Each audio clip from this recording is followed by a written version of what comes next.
ಓಂ ಕಲ್ಯಾಣಾದ್ಭುತಗಾತ್ರಾಯ ಕಾಮಿತಾರ್ಥಪ್ರದಾಯಿನೇ ಶ್ರೀಮದ್ವೆಂಕಟನಾಥಾಯ ಶ್ರೀನಿವಾಸಾಯ ತೇ ನಮಃ.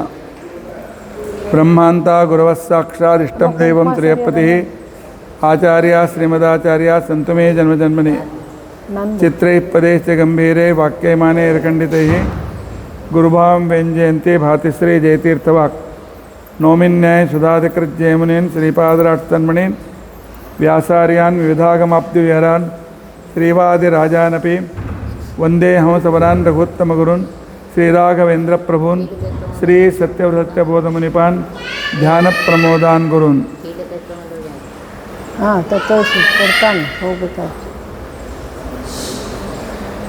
ಇಲ್ಲಿ ನಮ್ಮ ವಿದ್ಯಾಪೀಠದಲ್ಲಿ ಇವತ್ತು ನಿಜ ಜ್ಯೇಷ್ಠ ಶುಕ್ಲ ಪಂಚಮಿಯ ದಿನ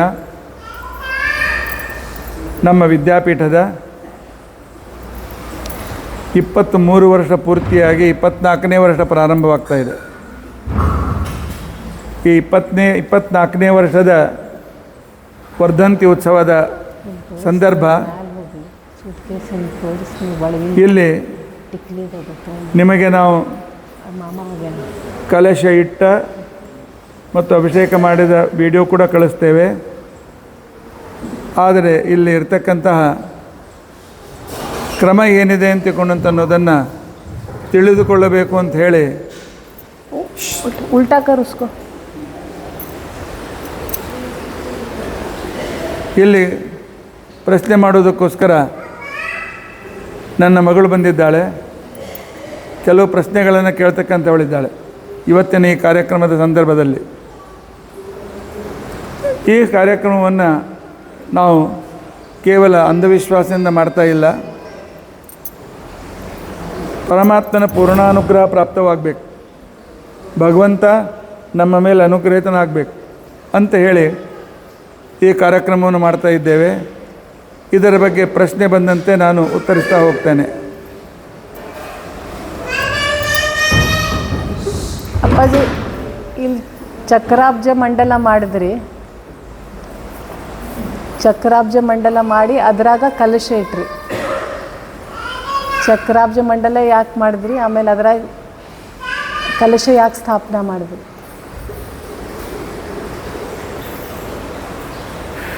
ಇವತ್ತು ಮಹಾಭಿಷೇಕದ ದಿನ.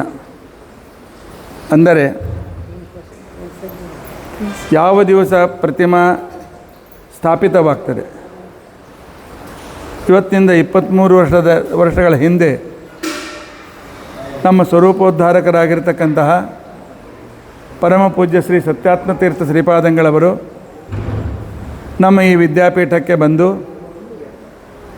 ಮೊದಲನೇ ಗರ್ಭಗೃಹದಲ್ಲಿ ಶ್ರೀಭೂ ಸಹಿತನಾಗಿರ್ತಕ್ಕಂಥ ವೆಂಕಟೇಶನನ್ನು, ಎರಡನೇ ಗರ್ಭಗೃಹ ಮತ್ತು ಕೆಳಗೆ ವೆಂಕಟೇಶ ದೇವರ ಕೆಳಗೆ ಹನುಮ ಭೀಮ ಮಧ್ವರನ್ನು ಸ್ಥಾಪನೆ ಮಾಡಿದ್ದಾರೆ. ಇನ್ನೊಂದು ಗರ್ಭಗೃಹದಲ್ಲಿ ಘಟಿಕಾಚಲ ಹನುಮಂತ ದೇವರ ಸನ್ನಿಧಾನದಲ್ಲಿ ಮತ್ತು ವೃಂದಾವನದ ಮೇಲೆ ಇರತಕ್ಕಂತಹ ಕ್ರಮವಾಗಿರ್ತಕ್ಕಂಥ ದೇವತೆಗಳು ಅಂತಿಕೊಂಡಂತಂದರೆ, ಮೊದಲು ದೇವತೆಗಳು ಎದುರಿನ ಪಟ್ಟಿಯಲ್ಲಿರ್ತಕ್ಕಂಥ ದೇವತೆಗಳು ಕ್ರಮವಾಗಿ ಹಯಗ್ರೀವ, ನರಸಿಂಹ, ಉಡುಪಿ ಕೃಷ್ಣ, ವೇದವ್ಯಾಸ, ಧನ್ವಂತರಿ.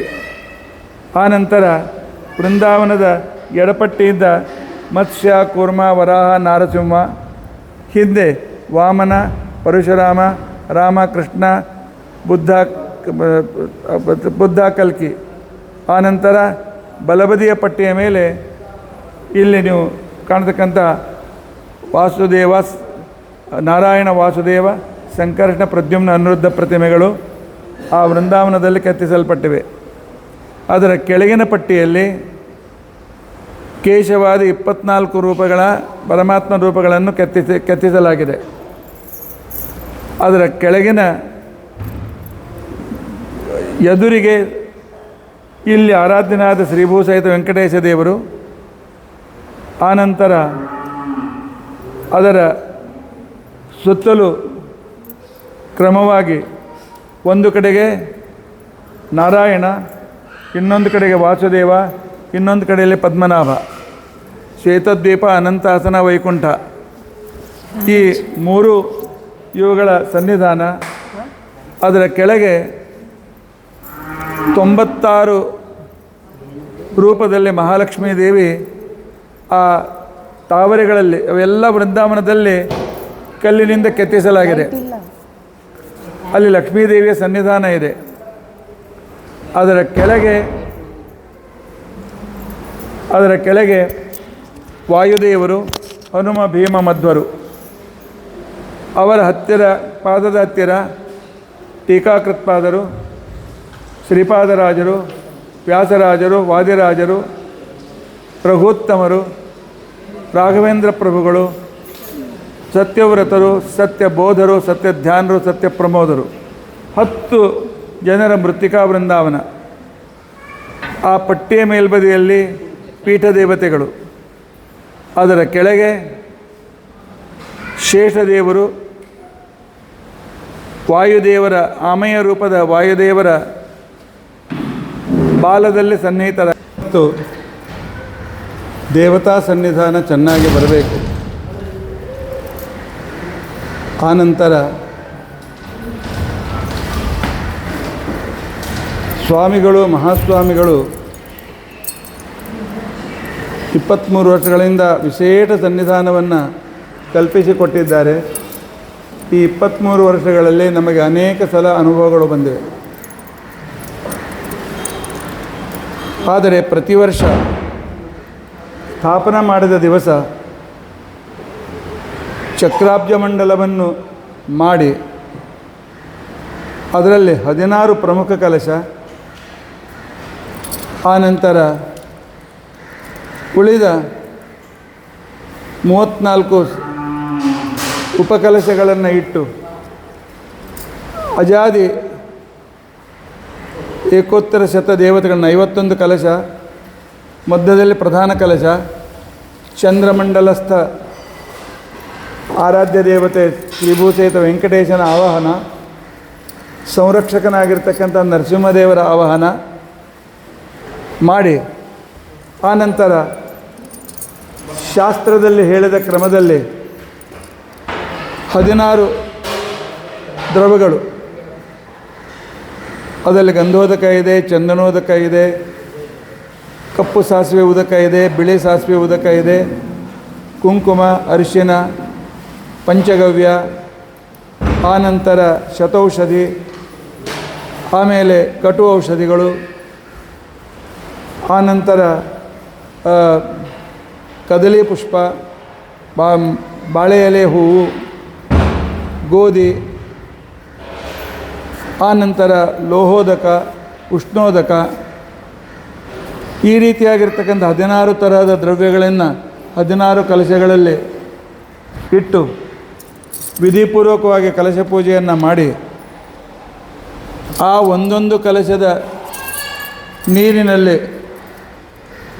ಪರಮಾತ್ಮ ಅನಂತ ರೂಪದಿಂದ ವಾಸ ಮಾಡಿದ್ದಾನೆ. ಅನಂತ ಐಟಮ್ಗಳು, ಅನಂತ ರೂಪಗಳಿಂದ ವಾಸ ಮಾಡಿದ್ದಾನೆ. ಆ ಎಲ್ಲ ರೂಪಗಳು ಸ್ಥಾಪಿತ ಪರಮಾತ್ಮನ ರೂಪದಲ್ಲಿ ಸೇರಿಕೊಂಡು ರೂಪಂ ರೂಪಂ ಪ್ರತಿರೂಪೋ ಬಭುವ ಅಂತ ಶಾಸ್ತ್ರದಲ್ಲಿ ಹೇಳಿದ ಪ್ರಕಾರ ವಿಶೇಷ ಸನ್ನಿಧಾನದ ಉದ್ದೇಶಕ್ಕೋಸ್ಕರ ಇಲ್ಲಿ ಈ ರೀತಿಯಾಗಿರ್ತಕ್ಕಂಥ ಕಲಶಗಳನ್ನು ಮಾಡಿದೆ.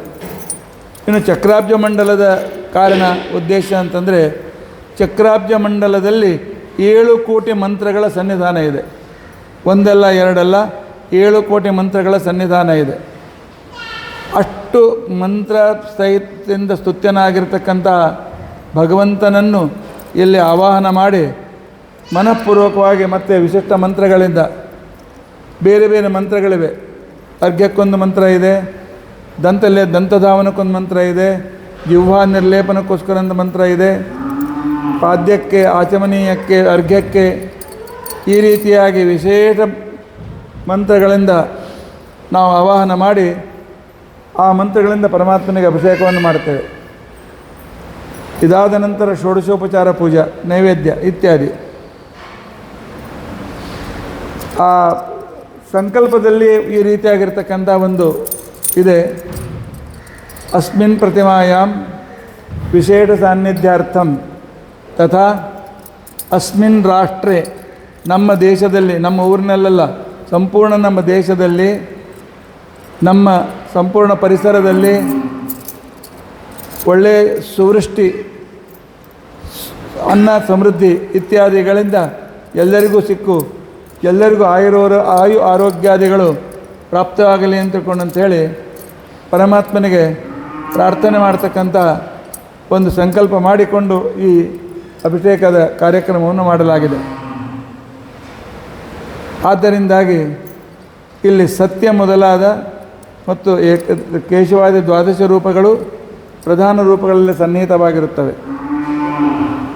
ಇಷ್ಟು ಈ ಸ್ಥಾಪಿತ ದಿನದ ಸಂದರ್ಭದಲ್ಲಿ ನಾವು ಮಾಡಲೇಬೇಕಾಗಿರ್ತಕ್ಕಂಥ ವಿಧಾನವಾಗಿದೆ. ಸುಮಾರು 2-2.5 ತಾಸಿನಿಂದ ಈ ಕಾರ್ಯಕ್ರಮವನ್ನು ನೀವು ನೋಡಿದ್ದೀರಿ. ಮತ್ತೇನಾದರೂ ಪ್ರಶ್ನೆ ಇದ್ದರೆ ಕೇಳಬಹುದು.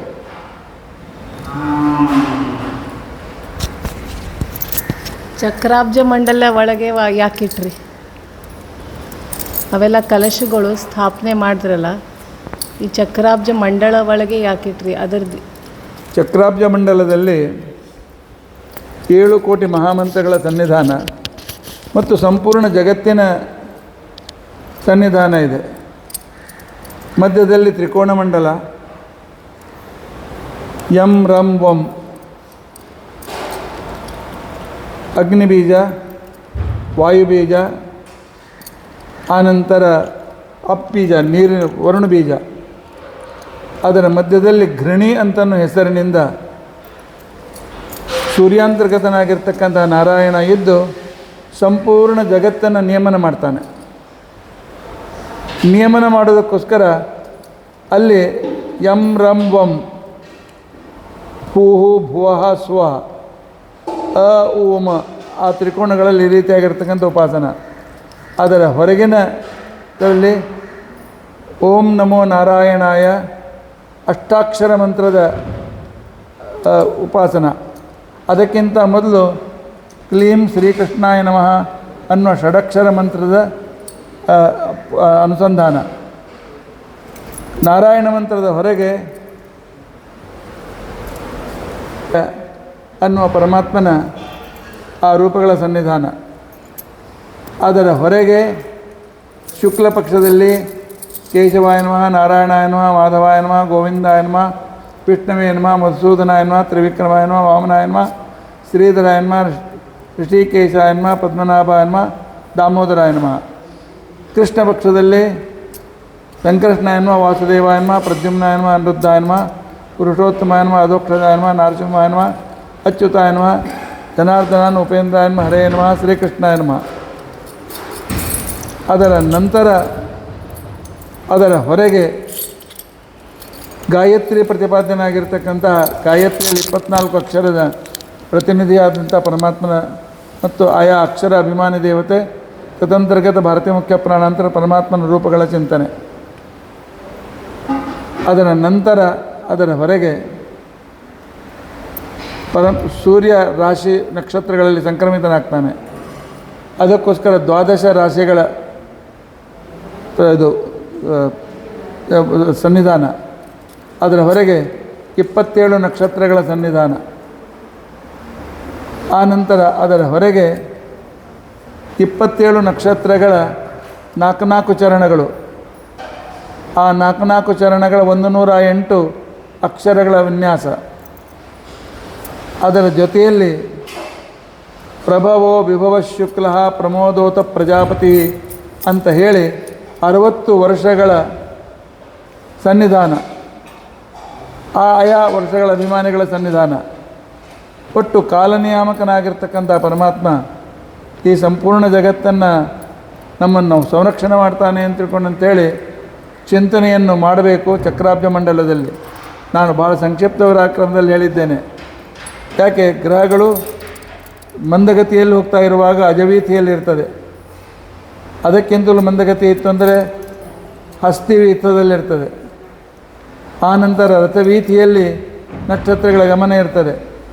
ಈ ರೀತಿಯಾಗಿ ಸೂರ್ಯನ ಗಮನಾಗಮನಗಳನ್ನು ಈ ಚಕ್ರಾಬ್ಜ ಮಂಡಲದಲ್ಲಿ ನಾವು ಚಿಂತನೆ ಮಾಡಿ ಇಲ್ಲಿ 7 ಕೋಟಿ ಮಂತ್ರದ ಸನ್ನಿಧಾನ ಇದೆ ಅಂತ ತಿಳ್ಕೊಂಡಂತೇಳಿ ಅದೆಲ್ಲೂ ಅಭಿಷೇಕದ ನೀರಿನಲ್ಲಿ ಬರಲಿ ಅಂತ ತಿಳ್ಕೊಂಡಂತೇಳಿ ಅನುಸಂಧಾನ ಮಾಡಿ ಆನಂತರ ಈ 16 ಮುಖ್ಯ ರೂಪಗಳಿಗೆ ಅಲ್ಲಿ ಆಹುತಿಗಳನ್ನು, ಆನಂತರ ಪೂರ್ಣ ಸೂಕ್ತದ ಆಹುತಿಗಳನ್ನು, ಆನಂತರ ಓಂ ನಮೋ ನಾರಾಯಣಾಯ ಅಂತ ತಿಳ್ಕೊಂಡಂತೇಳಿ ಇದಂ ವಿಷ್ಣು ಚಕ್ರಮೇ ತೇದಾನದೇದ ಪದಂ ಅಂತ ತಿಳ್ಕೊಂಡಂತೇಳಿ ವಿಷ್ಣು ಗಾಯತ್ರಿಯಿಂದ 1008 ಆಹುತಿ ಅಥವಾ 108 ಆಹುತಿ. ಆನಂತರ ಲಕ್ಷ್ಮೀ ನರಸಿಂಹ ಸಂರಕ್ಷಣೆ ಮಾಡ್ತಕ್ಕಂಥ ದೇವತೆ, ಎಲ್ಲ ಯಜ್ಞ ಯಾಗ ಯಾವುದೇ ಕಾರ್ಯಕ್ರಮ ಇರಲಿ, ಲಕ್ಷ್ಮೀ ನರಸಿಂಹನ 1108 ಅಥವಾ 1008 ಆಹುತಿಗಳನ್ನು ಅಲ್ಲಿ ಕೊಟ್ಟು ಅಲ್ಲಿ ಆಹುತಿ ಹಾಕುವಾಗ ಸ್ವಲ್ಪ ಹನಿ ಆಹುತಿಯನ್ನು ಇನ್ನೊಂದು ಪಾತ್ರೆಯಲ್ಲಿ ಹಾಕ್ಕೊಳ್ತೇವೆ. ಅದಕ್ಕೆ ಸಂಪಾತ ಆಜ್ಯ ಅಂತಂತಾರೆ. ಆ ಆಜ್ಯದಿಂದ ದೇವರಿಗೆ ಎಣ್ಣೆ ಹಚ್ಚದಂತೆ ಹಚ್ಚಿ ಅಭ್ಯಂಗ ಸ್ನಾನ ಮಾಡಿಸ್ತೇವೆ. ಇದರಿಂದ ಈ ರೀತಿಯಾಗಿ ಮಾಡೋದರಿಂದಾಗಿ ಪ್ರತಿಮೆಯಲ್ಲಿ ಸಾವಿರಾರು ವರ್ಷ ಗಟ್ಟಿಯಾಗಿರ್ತಕ್ಕಂಥ ಸಾಮರ್ಥ್ಯವೂ ಬರ್ತದೆ. ಪ್ರತಿಮಾಂತರ್ಗತನಾಗಿರ್ತಕ್ಕಂಥ ಪರಮಾತ್ಮ ಅಂತೂ ಸನ್ನಿಹಿತನಾಗಿರ್ತಾನೆ. ಅವನ ಅನುಗ್ರಹ ಆಗಲಿ ಅಂತ ತಿಳ್ಕೊಂಡಂಥೇಳಿ ಇಷ್ಟೆಲ್ಲ ವಿಸ್ತಾರದ ಕ್ರಮ ಇದೆ. ಇದಕ್ಕೆ ವಾರ್ಷಿಕೋತ್ಸವ ಅಥವಾ ಸ್ಥಾಪಿತ ದಿನೋತ್ಸವ ಅಂತ ತಿಳ್ಕೊಂಡಂತೇಳಿ ಕರೀತಾರೆ.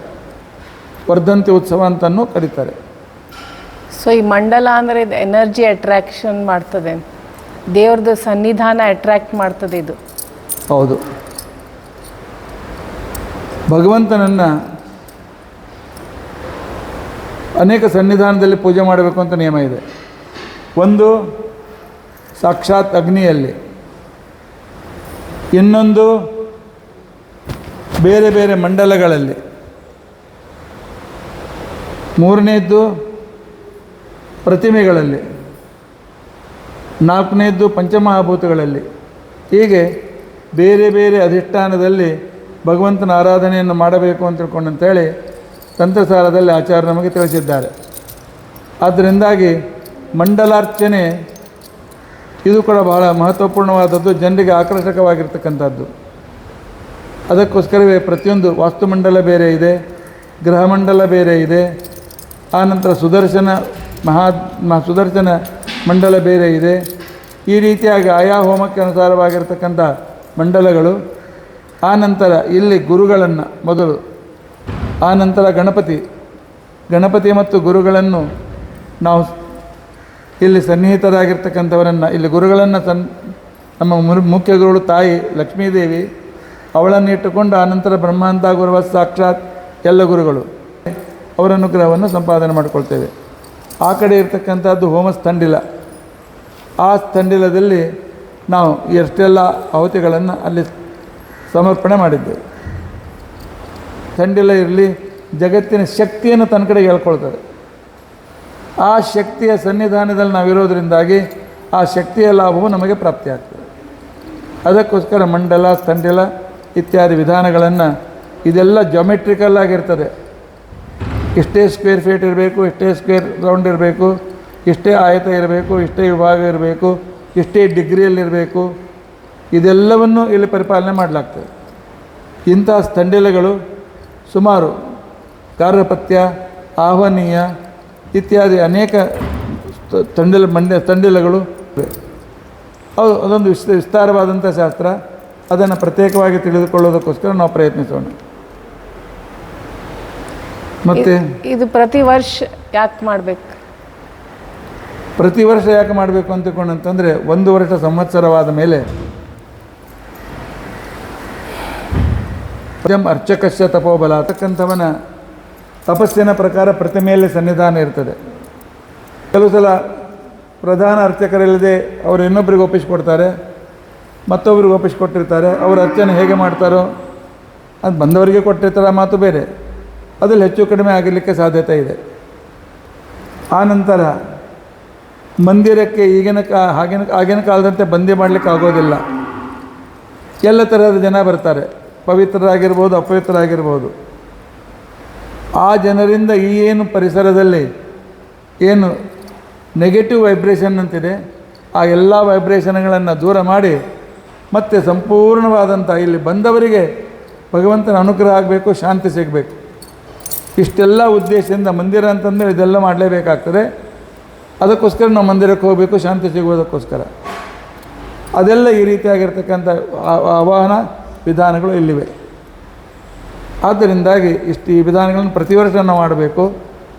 12 ವರ್ಷಗಳ ನಂತರ ಅದಕ್ಕೆ ಮಹಾಕಲಶಾಭಿಷೇಕ ಅಂತ ತಿಳ್ಕೊಂಡಂತೇಳಿ ಕರೀತಾರೆ.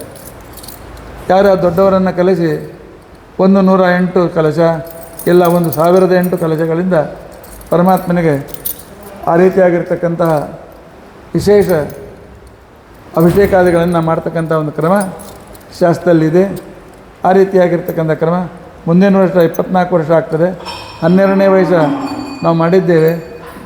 ಅದಕ್ಕೆ ಬ್ರಹ್ಮಕಲಶ ಅಂತ ತಿಳ್ಕೊಂಡಂತ ಹೆಸರು. ಮಹಾಬ್ರಹ್ಮಕಲಶ, ಬ್ರಹ್ಮಕಲಶ ಅಂತ ಹೆಸರು. 12ನೇ ವರ್ಷ ಮಾಡಿದ್ದೇವೆ. ಶ್ರೀಗಳವರೇ ಬಂದಿದ್ದರು, ಅವರೇ ಅಭಿಷೇಕ ಮಾಡಿ ಅನುಸಂಧಾನ ಮಾಡಿದ್ದಾರೆ. ಬರೋ ವರ್ಷಕ್ಕೂ ನಾವು ಶ್ರೀಗಳನ್ನು ಪುನಃ ನಾವು ಕರೀಲಿಕ್ಕೆ ಪ್ರಯತ್ನ ಮಾಡ್ತೇವೆ.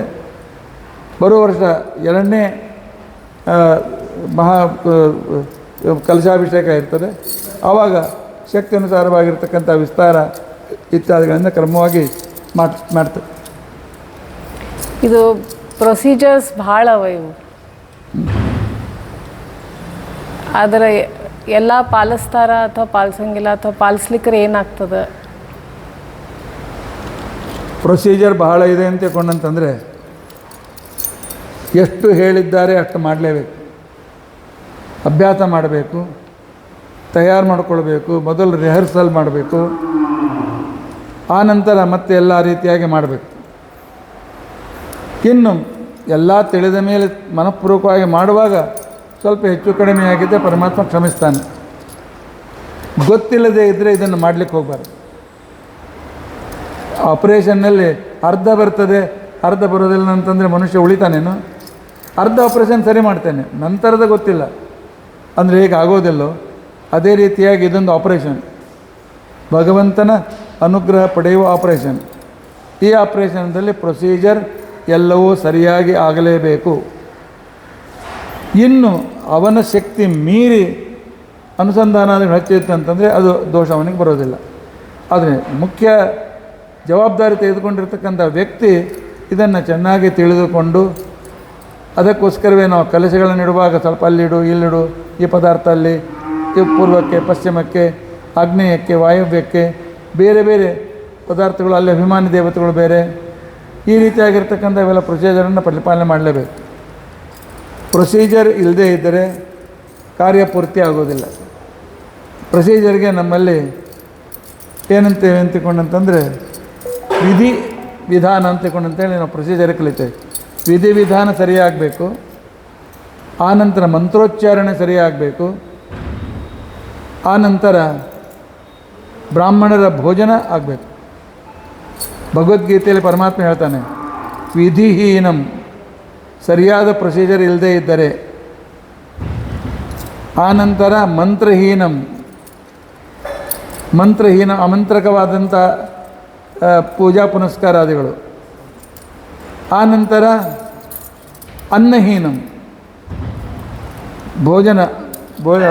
ಅನ್ನ ಸಂತರ್ಪಣೆ ಆಗಬೇಕು.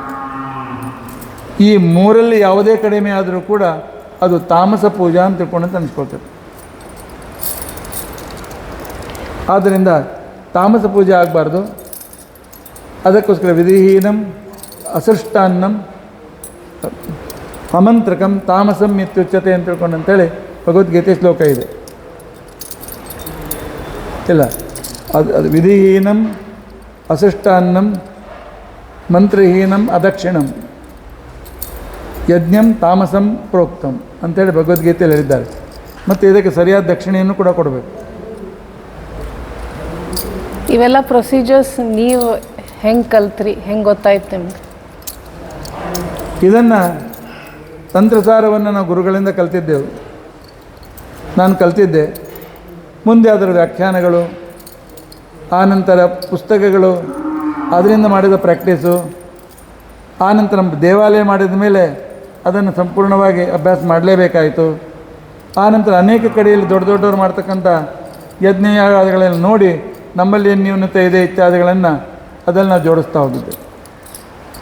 ಈ ರೀತಿಯಾಗಿ ಇವತ್ತಿಗೂ ಕೂಡ ಎಷ್ಟೋ ತಪ್ಪಾಗಿರ್ಬೋದು, ಆದರೆ ಆಲಸ್ಯದಿಂದ ತಪ್ಪಲ್ಲ, ನಮ್ಮ ಜ್ಞಾನದ ಅಭಾವದಿಂದ ತಪ್ಪು. ಆದರೆ ಎಷ್ಟು ಬೇಕು ಮಿನಿಮಮ್ ಅಷ್ಟು ತಪ್ಪದೇ ನಾವು ಮಾಡಿದ್ದೇವೆ. ನೀವು ಮೊದಲಿಂದು ನಮ್ಗೆ ಹೇಳ್ತಿದ್ರಿ, ಅಂದ್ರೆ ಯಾವುದೋ ಒಂದು ಗುಡಿಗೆ ಹೋಗಬಾರ್ದು, ಅಲ್ಲಿ ಕರೆಕ್ಟಾಗ ಎಲ್ಲ ತಾರತಮ್ಯ ಅಥವಾ ನಮ್ಮವ್ರು ಪೂಜಾ ಮಾಡಿದ್ದು, ನಮ್ಮವ್ರು ಸ್ಥಾಪನಾ ಮಾಡಿದ್ದು ಹೋಗ್ಬೇಕಂತ. ಅದ್ರ ಬಗ್ಗೆ ಇನ್ನೂ ಸ್ವಲ್ಪ ಹೇಳ್ತೀರಿ? ಹೌದು, ಎಲ್ಲಿ ಸರಿಯಾದ ರೀತಿಯಿಂದ ಪೂಜೆ ನಡೀತದೆ, ಎಲ್ಲಿ ತಂತ್ರದಾನಾರು ಪೂಜೆ ನಡೀತದೆ, ಅಲ್ಲಿ ದೇವತಾ ಸನ್ನಿಧಾನ, ಅಲ್ಲಿ ಯಾವಾಗಲೂ ಪ್ಲಸ್ ಎನರ್ಜಿ ಇರ್ತದೆ. ಆ ರೀತಿಯಾಗಿರ್ತಕ್ಕಂಥ ಎನರ್ಜಿಗೋಸ್ಕರ ನಾವು ಮಂದಿರಕ್ಕೆ ಹೋಗ್ತೇವೆ. ನಮಸ್ಕಾರ ಮಾಡಿದಾಗ ಆ ಪ್ರತಿಮೆಯಿಂದ ಬಂದ ಇದು ಎನರ್ಜಿ ನಮ್ಮ ತಲೆಯಿಂದ ಶರೀರಕ್ಕೆ ಹೋಗ್ತದೆ. ಆ ನಂತರ ಉದ್ದ ನಮಸ್ಕಾರ ಮಾಡಿದಾಗ ನಮ್ಮ ಪೂರ್ತಿ ಹಿಂದಿನ ಶರೀರದಲ್ಲಿ ಆ ಎನರ್ಜಿ ಬರ್ತದೆ. ಎದುರು ಕೈ ಜೋಡಿಸಿಕೊಂಡು ನಿಂತಾಗ ನಮ್ಮ ಪೂರ್ತಿ ಶರೀರಕ್ಕೆ ಆ ಎನರ್ಜಿ ಬರ್ತದೆ. ಆ ನಂತರ ನಮ್ಮ ಬಲಗದಲ್ಲಿರ್ತಕ್ಕಂಥ ಪುರುಷನಾಡಿ ಜಾಗೃತವಾದರೆ ತಿರುನಾಡಿ ತಾನಾಗೆ ಜಾಗೃತವಾಗ್ತದೆ. ಅದಕ್ಕೆ ನಾವು ಪ್ರದಕ್ಷಿಣೆ ಹಾಕುವಾಗ ನಮ್ಮ ಶರೀರದ ಬಲಭಾಗ ದೇವ್ರ ಕಡೆ ಬರಬೇಕು. ಪ್ರತಿಮೆ ಸ್ಥಾಪನೆ ಮಾಡಿದ ಆ ಪ್ರತಿಮೆಯ ಎತ್ತರ, ಆ ಪ್ರತಿಮೆಯ ವಿಧಾನದ ಪ್ರಕಾರ 6 ಫೂಟು 8 ಫೂಟು 10 ಫೂಟರವರೆಗೂ ಆ ಒಂದು ಔರ ಇರ್ತದೆ. ದೇವರ ಒಂದು ಶಕ್ತಿಯ ಒಂದು ಕೇಂದ್ರ ಇರ್ತದೆ. ಅದಕ್ಕೆ ಪ್ರದಕ್ಷಿಣೆ ಮಾಡೋದೇನು ಅಂತಂದರೆ ಆ ಶಕ್ತಿ ಕೇಂದ್ರದಲ್ಲೇ ಪ್ರವೇಶ ಮಾಡಿ ಆ ಶಕ್ತಿಯನ್ನು ಸಂಪಾದನೆ ಮಾಡುವುದು. ಇದು ಪ್ರದಕ್ಷಿಣೆ. ಪರಮಾತ್ಮನ ಆ ಸಂಪೂರ್ಣವಾಗಿರ್ತಕ್ಕಂಥ ಆ ತೇಜಸ್ಸಿನ ಶಕ್ತಿ ನಾನು ಬರಲಿ ಅಂತೇಳಿ ನಾನು ಮಾಡುವುದು ಸಾಷ್ಟಾಂಗ ನಮಸ್ಕಾರ. ಆದ್ದರಿಂದ ನಮಸ್ಕಾರ ಪ್ರದಕ್ಷಿಣೆಗಳು ಕೂಡ ಸನ್ನಿಧಾನ. ಅಲ್ಲಿ ಯಾರೋ ಪೂಜಾ ಮಾಡ್ತಾರೆ, ಏನೋ ಮಂತ್ರ ಹೇಳ್ತಾರೆ, ಏನೋ ವಿಧಿ ಮಾಡ್ತಾರೆ, ಏನೋ ನೈವೇದ್ಯ ತೋರಿಸ್ತಾರೆ, ಮಡಿ ಇಲ್ಲ ಮೈಲಿಗೆ ಇಲ್ಲ. ಅಲ್ಲಿ ಯಾವಾಗಲೂ ಪಾಸಿಟಿವ್ ಎನರ್ಜಿ ಇರೋದಿಲ್ಲ, ನೆಗೆಟಿವ್ ಎನರ್ಜಿನೇ ಇರ್ತದೆ. ಅಲ್ಲಿ ಹೋದರೆ ನೆಗೆಟಿವ್ ಎನರ್ಜಿ ಸಿಗ್ತದೆ. ಆದ್ದರಿಂದಾಗಿ ಎಲ್ಲಿ ನಮಗೆ ಗೊತ್ತಿದೆ ಮಹಾತ್ಮರು ಸ್ಥಾಪನೆ ಮಾಡಿದ್ದಾರೆ, ಎಲ್ಲಿ ವಿಧಿಪೂರ್ವಕವಾಗಿರ್ತಕ್ಕಂಥ ಪೂಜೆ ನಡೀತಿದೆ ಅನ್ನೋದು ನಮಗೆ ಗೊತ್ತಿದೆ, ಅಂಥ ಮಂದಿರಕ್ಕೆ ಮಾತ್ರ ಹೋಗಬೇಕು, ಉಳಿದ ಕಡೆಯಲ್ಲಿ ಹೋಗಬಾರ್ದು. ಆದರೆ ಒಂದು ನಿಯಮ ಇದೆ, ಗ್ರಾಮ ದೇವತೆ ಯಾರೇ ಪೂಜೆ ಮಾಡಲಿ ಆ ಗ್ರಾಮ ದೇವತೆಗೆ ಹೋಗಿ ನಮಸ್ಕಾರ ಅದನ್ನು ಮಾಡ್ಕೊಂಡು ಬರಬೇಕು. ಆನಂತರ ಉಳಿದ ರುದ್ರ ಗಣಪತಿ ಇದ್ದ ದೇವಾಲಯಕ್ಕೆ ಹೋಗಬೇಕಾಗಿದ್ದರೆ ಅಲ್ಲಿ ಒಂದು ಹನುಮಂತ ದೇವರ ಪ್ರತಿಮೆ ಇರಬೇಕು. ಹನುಮಂತ ದೇವರ ಪ್ರತಿಮೆ ಅಲ್ಲಿತ್ತು ಅಂತಂದರೆ ಅಲ್ಲಿ ಮತ್ತೆ ನೆಗೆಟಿವ್ ಎನರ್ಜಿ ಬದಲಾಗಿ ಪಾಸಿಟಿವ್ ಎನರ್ಜಿನೇ ಇರ್ತದೆ. ಆ ವಾಯುದೇವರು ನಮ್ಮ ಮೇಲೆ ಅನುಗ್ರಹ ಮಾಡ್ತಾರೆ. ಈಗ ಹೊಸ್ದಾಗಿ ಶುರು ಆಗ್ಯದ, ನಡು ಒಬ್ಬರು ಬಾಬಾ ಕೂಡಿಸ್ತಾರೆ, ಆಜು ಬಾಜುಗೆ ದೇವರ ಪ್ರತಿಮಾ ಇಟ್ಟು ಪೂಜಾ ಮಾಡ್ತಾರೆ. ಅದ್ರ ಬಗ್ಗೆ ನಿಮ್ಮ ಈ ಎಲ್ಲ ಬಾಬಾಗಳು ಎಲ್ಲ ಮಾತಾಗಳು ಅವರ ಯಾರೂ ದೇವತೆಗಳಲ್ಲ. ದೇವರ ಜೊತೆಗೆ ಒಂದು ಯಾವುದೋ ಒಬ್ಬ ವ್ಯಕ್ತಿಯನ್ನು ಪ್ರತಿಮೆಯನ್ನು ಕೂಡಿಸಿದ್ದಾರೆ. ಆಗ ಹೇಗೆ ಅಂತಕೊಂಡಂತಂದರೆ ಹಸುವಿನ ಜೊತೆಯಲ್ಲಿ ಒಂದು ಹಂದಿಯನ್ನು ಇಟ್ಟು ಪೂಜೆ ಮಾಡಿದಂತೆ. ನಾ ಶಬ್ದ ಕಠೋರ ಮಾತನಾಡ್ತಾ ಇದ್ದೇನೆ. ಅಷ್ಟು ಅಂತರ ಇರ್ತದೆ ದೇವರಿಗೂ ಆ ನಂತರ ಈ ಬಾಬಾ ಇತ್ಯಾದಿಗಳಿಗೂ. ಹಾಗಾದರೆ ನೀವು ಸ್ವಾಮಿಗಳನ್ನು ಯಾಕೆ ಸ್ಥಾಪನೆ ಮಾಡ್ತೀರಿ ಅಂತ ತಿಳ್ಕೊಂಡಂತಂದರೆ ವೃಂದಾವನದಲ್ಲಿ ಅವರು ಪ್ರತಿ ದಿವಸವೂ ಕೂಡ 3000 ಪ್ರಣವ ಮಂತ್ರ ಜಪವನ್ನು ಮಾಡಿ ಅವರ ಶರೀರದ ಕಣಕಣಗಳೂ ಕೂಡ ಪರಮಾತ್ಮನ ಊರ್ಜಾದಿಂದ ಕೂಡಿರ್ತವೆ. ಇದು ಮೂಲ ವೃಂದಾವನ. ಮೃತ್ತಿಕಾ ವೃಂದಾವನದಲ್ಲಿ ಆ ಸನ್ನಿಧಾನ ಇರ್ತದೆ. ಅವರು ಹರಿಸರ್ವೋತ್ತಮ ವಾಯುಜೀವೋತ್ತಮ ನಂಬಿದವರು. ಆದ್ದರಿಂದಾಗಿ ಅವರಲ್ಲಿ ನೆಗೆಟಿವ್ ಎನರ್ಜಿ ಇರೋದಿಲ್ಲ. ಅದಕ್ಕೋಸ್ಕರ ವೃಂದಾವನವನ್ನು ನಾವು ಸ್ಥಾಪನೆ ಮಾಡ್ತೇವೆ. ಅವರು ಸನ್ಯಾಸಿಗಳೇ ಆಗಿರಬೇಕು ಅದಕ್ಕೋಸ್ಕರ. ಆದ್ದರಿಂದಾಗಿ ಎಲ್ಲಿ ಬಾಬಾ ಗೀವಾ ಇಂಥವುಗಳನ್ನು ಕೊಡಿಸಿರ್ತಾರೆ ಹೋಗಬಾರ್ದು. ಯಾಕೆ ಅಂತಕೊಂಡಂತಂದರೆ ಬಾಬಾ ಭಕ್ತರು ಇರ್ಬೋದು ಅನೇಕ ಜನ. ನಿಮ್ಮ ಆಸ್ಥೆಯನ್ನು ಮನಸ್ಸನ್ನು ನಾನು ನೋವುಗೊಳಿಸೋದಿಲ್ಲ. ಆದರೆ ಇದ್ದ ಸತ್ಯ ನನಗೆ ಗೊತ್ತಿದ್ದ ಪ್ರಕಾರ ಬ್ರಿಟಿಷರು ನಮ್ಮಲ್ಲಿರ್ತಕ್ಕಂಥ ಗುರುಕುಲಗಳನ್ನು ಬಂದ್ ಮಾಡಿ ಎಲ್ಲ ಜ್ಞಾನಗಳನ್ನು ಬಂದ್ ಮಾಡಿ ಹಾಕ್ಬಿಟ್ರು. ಆ ನಂತರ ಇವರಿಗೆ ಇರುವ ದೇವತೆಗಳಲ್ಲಿರ್ತಕ್ಕಂಥ ಆಸ್ತಿಯನ್ನು ದೂರ ಮಾಡೋದಕ್ಕೋಸ್ಕರ ಒಬ್ಬ ನಿವೃತ್ತ ಸೈನ್ಯಾಧಿಕಾರಿ, ಸೈನ್ಯದಲ್ಲಿ ಇರತಕ್ಕಂತಹ ಯವನ ಅಧಿಕಾರಿಯನ್ನು